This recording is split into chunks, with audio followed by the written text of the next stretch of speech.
Have you ever found yourself in an endless loop of thoughts, replaying the past and worrying about the future, overthinking every decision, replaying every moment, and doubting every move? It feels productive, but it is silently draining your energy, your time, and your mental peace. If overthinking has taken over your life, this video is a wake up call. Stick with me because I'm going to share something that could change the way you think forever. Overthinking is not just a bad habit, it is a silent thief.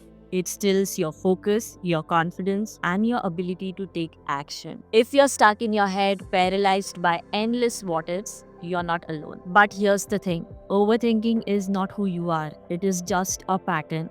And the best part is, patterns can be broken. In this video, we are going to explore why you fall into this trap, how it affects your life, and most importantly, how you can break free from overthinking. Reason number one is overconnection.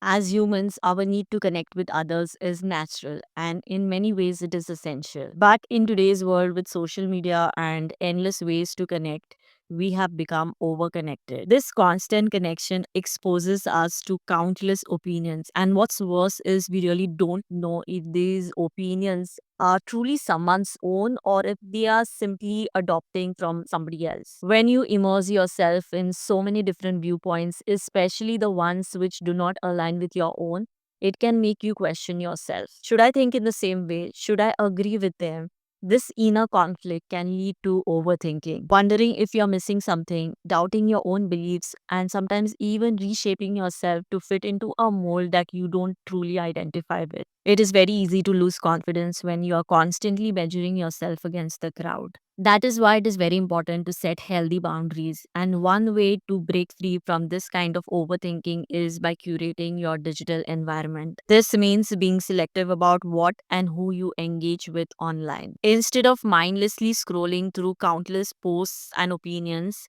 take control by following accounts and people whose views align with your values. This will create space that will foster growth rather than confusion.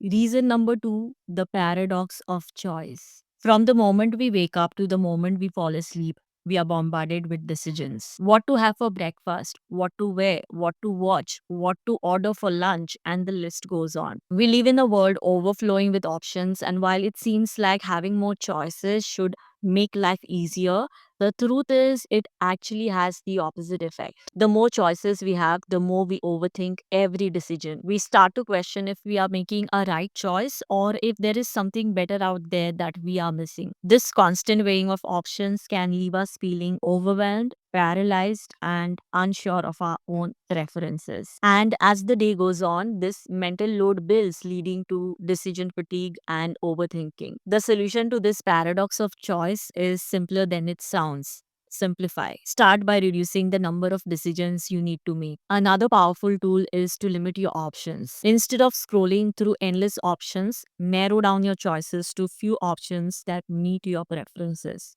Reason number three, the fear of making mistakes. Let's face it, the last thing most of us want is to make a mistake or to be wrong. This fear can drive us to overthink as we see mistakes as something we need to avoid at all costs. You tell yourself that overthinking is a way to prevent yourself from making mistakes.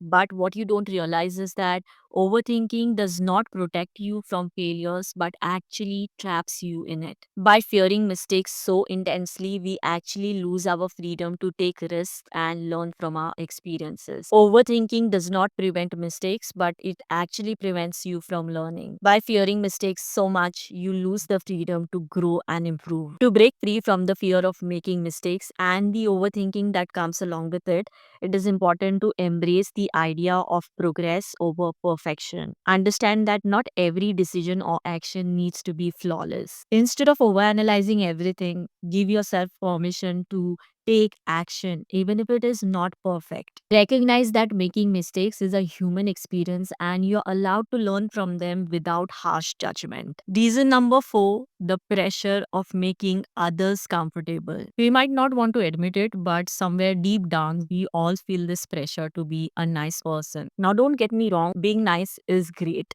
But your definition of niceness has gone too far and it has begun to make you feel like you have to constantly extend yourself to others in order to be considered nice. This can lead to inner conflict as you spend all of your energy in making others comfortable while you're feeling uncomfortable yourself. It is very easy to get caught up in this cycle, overthinking every interaction and worrying if you're doing enough. The more you try to please, the more conflicted you feel, questioning if you're being kind enough or somehow letting other people down. But here's the truth. It is perfectly okay to be honest about your limits. If there are days when you can't help others, know that it is perfectly fine to be honest about it. That won't take away your niceness. Reason number 5, fear of being misunderstood. This is one of the common reasons why people overthink.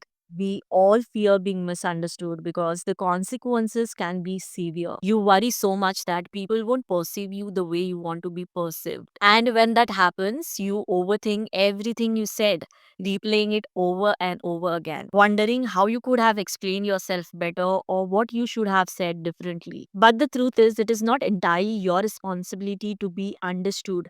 It is also other person's responsibility to be willing to understand you. After all, if the teachings of enlightened individuals like Buddha were often misunderstood, who are we to think that we can communicate perfectly? The best way to release any kind of overthinking that is tied to this fear of being misunderstood is not to avoid it, but to allow it. Letting others misunderstand you actually encourages them to make the effort to understand you. Reason number 6, inability to let go.